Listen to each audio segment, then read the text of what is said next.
Home made ice cream ఎలా చేద్దామో చూద్దామా.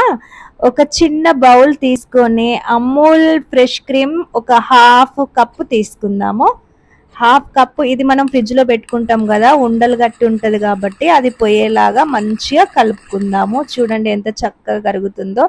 దీంట్లో కండెన్స్డ్ మిల్క్ ఒక పావు cup, half cup fresh cream అయితే పావు కప్పు కండెన్స్డ్ మిల్క్ కలుపుకుందాము. ఈ కండెన్స్డ్ మిల్క్ ఫ్రెష్ క్రీము రెండు చక్కగా కలిపేసుకుందాము. అలా కలుపుకుంటుంటూనే మంచి స్మెల్ వస్తుంది. ఇప్పుడు ఒక్క half spoon cocoa powder add చేసుకుందాము.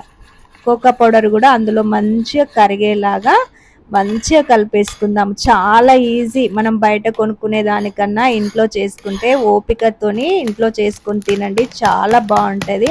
ఓరియో బిస్కెట్ ప్యాకెట్ 10 రూపీసే. స్ట్రాబెర్రీ ఫ్లేవర్ తీసుకొని క్రష్ లాగా చేయండి, చేసి అందులో యాడ్ చేయండి. మేము స్ట్రాబెర్రీ ఫ్లేవర్ తీసుకున్నాం, మీ ఇష్టం, మీకు ఏది నచ్చితే అది తీసుకోవచ్చు. దాన్ని చక్కగా కలిపి ఒక బౌల్లోకి తీసుకోండి. ఈ బౌల్లో ఏం లేకుండా తీసుకోండి, మంచి స్మెల్ వస్తుంది. మంచిగా ట్యాప్ చేయండి, ఏమన్నా బబుల్స్ ఉంటే పోతాయి. ఇది క్యాప్ పట్టట్లేదండి అస్సలే. దీన్ని వేరే దాంట్లోకి ట్రాన్స్ఫర్ చేస్తాను, అస్సలు పట్టట్లేదు. అప్పటి నుండి ట్రై చేస్తున్నాను.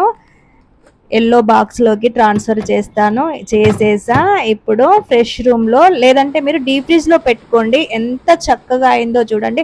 ఒక నైట్ అంతా పెట్టండి సరిపోతుంది, తెల్లారే వరకు చూడండి ఐస్ క్రీమ్ ఎంత బాగుందో.